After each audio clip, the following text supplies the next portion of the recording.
Anyiti itemi aria mahuthagira mai ma iria ria Naivasha kurima aria ni hamwe na arimi kuma kaunti ya Nyandarua na arimi a mahua hugururo-ini cia iria ria Naivasha ni metikaniirie na ministry ya mai gwakwo kwa demu ya Malewa mwena wa Naivasha is going to be able to avail over 6,000 cubic meters of water per day, clean water.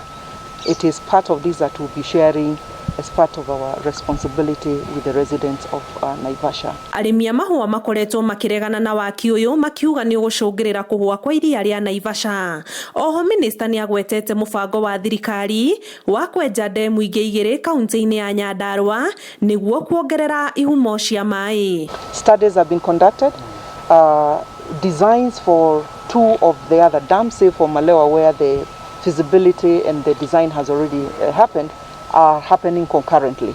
And I'm happy to note that we have partners who are willing to come along and participate by also being part of this project as soon as we are done with the design work. Areti aria itura-ini ria Naivasha hindi ya guthurima tabarira ya gutambia mai kuma Naivasha guthie mai mahiu kuria wigithia wambatirite kumana na iganda iria irakwo ni undu wa reri ya SGR.